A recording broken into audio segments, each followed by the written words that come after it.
Bonjour à tous. Alors, bienvenue dans ce podcast un petit peu inédit, puisque je suis tout seul. Je suis tout seul, pour dire la vérité, je suis même pas en plus chez moi en Andorre. J'arrive à l'instant enfin non, tout à l'heure je suis arrivé à Paris pour une conférence. Demain, la conférence We Love SEO, initiée par Rocket Links, Textmaster et MyPoseo. Mais j'avais envie ça fait un moment que je cogitais sur une nouvelle forme de podcast.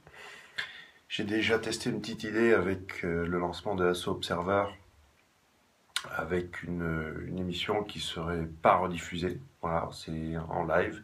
Ceux qui sont présents pourront profiter, les autres vont se gratter.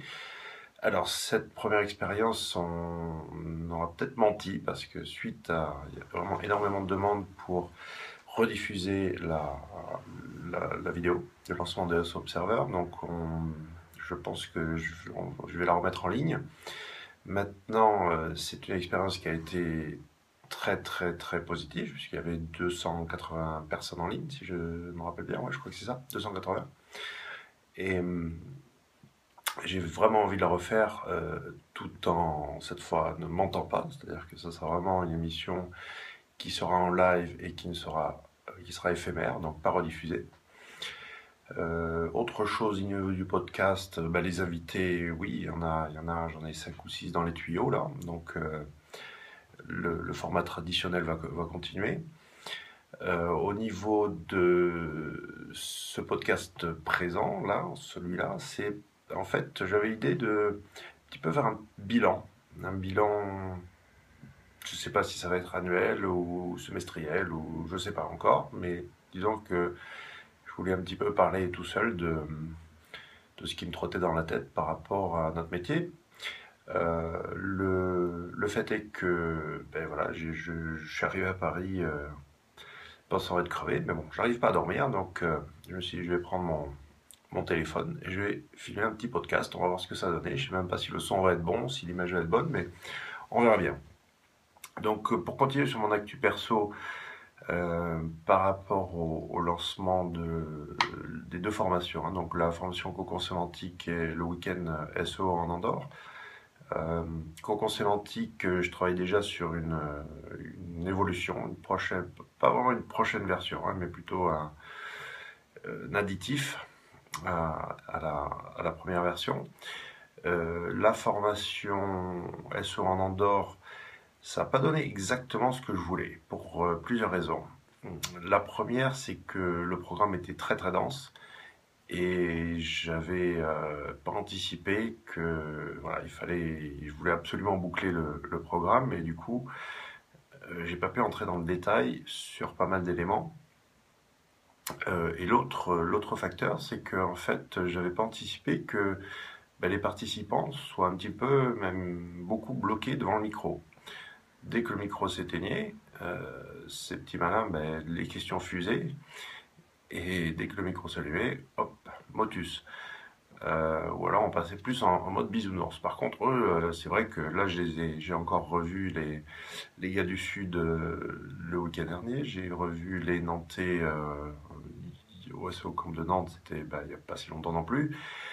Et on a échangé longuement, et c'est vrai que on a vécu un super moment ensemble. Mais j'ai pas réussi à le retranscrire en vidéo. Bon, par contre, c'est vrai que j'espère que chacun a pu en tirer quand même suffisamment pour que ça vaille le coup. Mais bon, bref, j'étais pas complètement satisfait. Donc si c'était à refaire, je sais pas encore comment je le referai. En tout cas, je suis en train de réfléchir à un nouveau système pour ça. J'ai aussi complètement réglé tout ce qui est problème de support. Là aussi, j'avais pas anticipé, par exemple, les centaines de demandes de factures. A priori, donc ça c'est voilà, des choses qui me sont un peu tombées dessus. Il y a eu aussi des questions par email. Étant donné le prix de la formation, je ne peux pas non plus répondre individuellement aux emails, donc j'ai prévu une sorte de vidéo questions-réponses, notamment sur le cocon. Qu'est-ce qu'il y avait aussi par rapport au support? Non, bon, en fait, bref, voilà. Il n'y a plus de problème de support. Maintenant, tout est réglé en temps et en heure. les factures vont arriver dans les heures ou les 48 heures qui suivent la demande. Tous les petits bugs techniques, etc., s'ils sont pas résolus, sont en cours de résolution. Construction d'un site de vente, etc. Enfin bon, bref, je m'attelle à essayer de corriger mes erreurs au plus vite. Par rapport ensuite à ce que j'ai dans les cartons, ça fait un petit moment que je cogite quelque chose et ça va sortir incessamment sous peu. J'ai essayé d'évoluer par rapport à ce que j'ai précédemment proposé, en essayant de trouver la bonne formule pour en donner le plus possible, la plus grosse valeur ajoutée. Et de mon côté, que ce soit aussi pas forcément super chronophage, j'ai toujours que le plus important, c'est que je continue à prendre du plaisir. Alors par rapport au futur un petit peu plus lointain, là, au niveau des conférences, j'arrête pas. Donc j'espère vous croiser à un moment donné sur la route.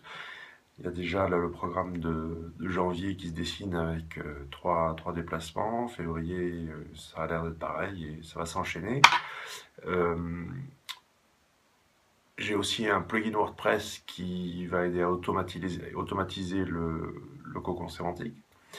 Je collabore toujours avec divers, notamment Visiblis ou Kevin, pour essayer d'améliorer leurs outils. Puis il y en a d'autres aussi dans les cartons, et notamment un outil qui sera utile pour Twitter.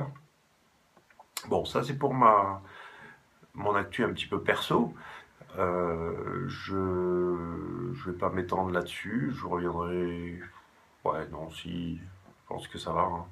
5 minutes sur ma petite personne, ça suffit. Passons au reste. Je voulais faire un petit bilan de 2014 de ce qui s'est passé et où est-ce qu'on en est et où est-ce qu'on va. Alors, pour partir de la base, hein, de notre fameux triptyque technique, contenu, popularité. Sur le plan technique, moi, l'évolution que je vois la plus flagrante, c'est... alors, c'est pas une évolution, c'est pas une surprise, ça c'est depuis déjà un moment que il faut vraiment être une chèvre pour lancer un site qui présente de nombreux facteurs bloquants.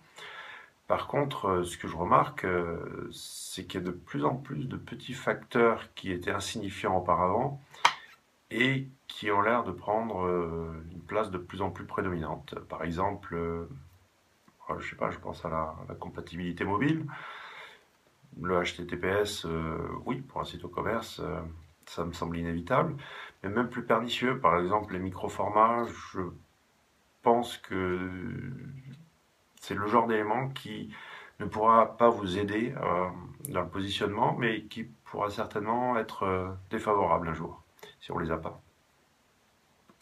Mais sur le plan technique, honnêtement, là, je suis quand même relativement confiant et dans mes prestats, maintenant, vraiment, l'audit technique est réduit à sa plus simple expression au niveau des facteurs bloquants. Après, il y a un phénomène sur lequel je reviendrai dans quelques minutes, qui bien sûr inclut aussi le volet technique. Alors la grosse nouveauté, moi je crois que 2014, c'est clair que ça a été l'année sémantique, et ça fait vraiment chaud au cœur que le concept du cocon est autant plu, hein. Enfin, voilà quoi, ça a changé des vies, tout ça. Il y en a pour qui ça n'a pas fonctionné, mais il faut pas oublier que c'est quand même le plus acharné qui gagne et que ça ne fonctionne pas forcément de la même manière sur tous les sites. Mais la base est quand même saine et je pense la voie à suivre pour construire et organiser son contenu. Alors par contre, moi de mon côté, je suis déjà sur de nouvelles pistes, hein. La sémantique, ça fait des lustres que je travaille. Maintenant, je suis vraiment plus sur des notions de data mining, de machine learning appliquées au SEO. Donc vous en saurez plus au cours de l'année 2015. Le volet le plus sensible, c'est clairement le volet off-site. Voilà, les backlinks, c'est tabou. J'ai encore entendu le week-end dernier que voilà, l'idée que qu'on fasse des liens, c'est passé de mode. On repart dans le grand truc, fait du bon contenu et le reste suivra. Moi je veux bien, mais j'aime bien hein, faire du bon contenu. Mais c'est pas forcément donné à tout le monde. Et puis ensuite, il faut quand même, je pense, forcer un petit peu le naturel, quoi. Hein. Ça reste, le lien reste quand même assigné d'un pouvoir qui est certainement trop grand. Hein. C'est la faute de Google d'avoir donné trop de pouvoir au lien, mais il n'a pas disparu du jour au lendemain. Donc le lien, ça marche. Maintenant, c'est clair qu'il faut être un petit peu plus malin et moins faire le goré, quoi. Mais si je devais donner deux conseils, c'est euh, la variation. Voilà, varier, varier, varier. Il y a peut-être une vingtaine de facteurs. Hein, je ne vais pas les passer en revue là, mais il faut varier au max tous ces éléments qui composent un profil de lien. Le gros flag, c'est bien sûr les encres, ça je vous l'apprends pas. Maintenant, si vous voulez globalement la seule solution qui nous reste, c'est vraiment de booster le domaine, c'est de rendre un domaine suffisamment puissant qu'il arrive au moins au minimum syndical, c'est-à-dire la vérité est à l'écran. Si un site il n'arrive pas à positionner ses pages sur les mots-clés dans la title, quand je dis positionner, c'est pas forcément dans le top 3, hein, mais voilà, mettons dans les 20 premiers sur sa title, c'est qu'il y a problème, c'est que le site n'est pas assez puissant. À partir du moment où on a un site suffisamment puissant, par contre, pour monter du top 20 au top 3, ouais, là, Cocon Sémantique, c'est la solution. C'est clair, et saupoudré d'une pincée de backlink va finaliser le job. Maintenant,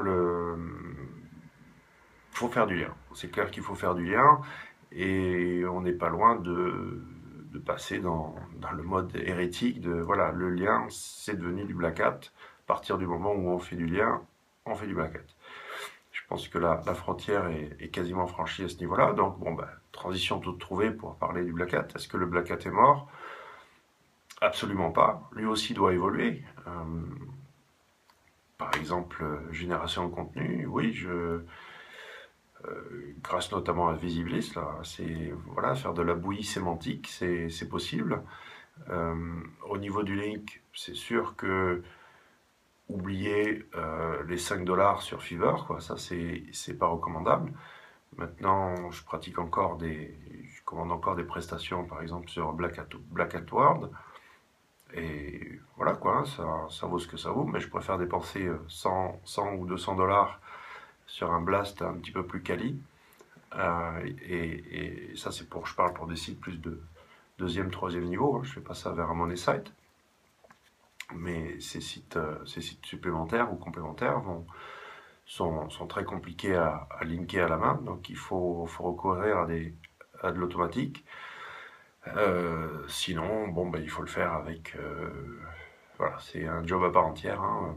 Il n'y a plus d'économie, il n'y a plus de solution facile, il n'y a plus de. D'ailleurs, il n'y a jamais eu d'appuyer sur le bouton et ça marche. Mais là, je pense encore moins. Il y a même un truc assez étrange, c'est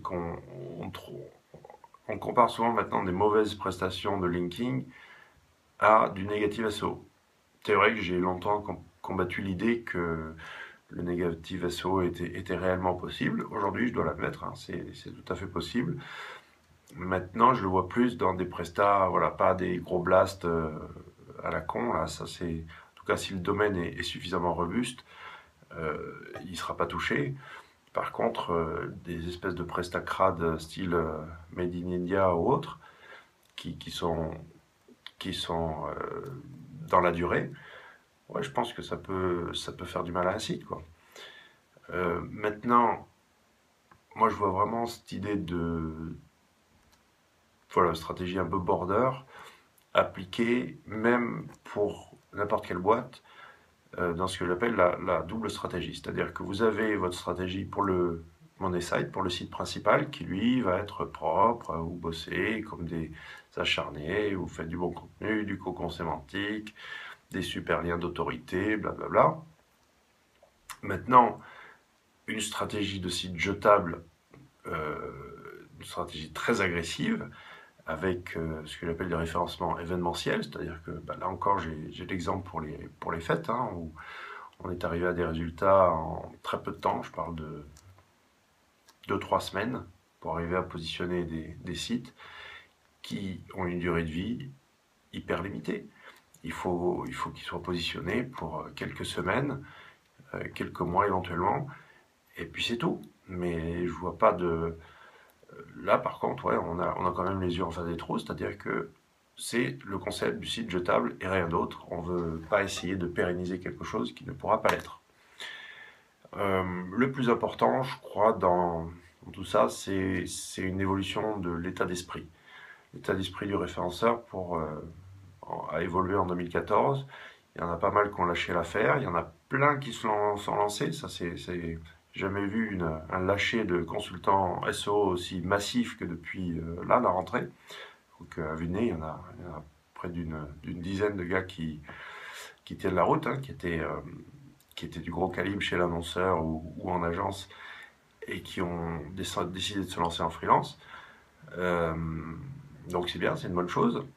Là, le marché est toujours florissant. Par contre, le taf, il est de plus en plus difficile et il faut surtout, moi j'ai en tête l'image du périmètre du SEO par Renaud Joly, qui symbolise très bien toutes les facettes qu'on doit incorporer dans le métier. Et aujourd'hui, clairement, il faut devenir meilleur sur tous les plans.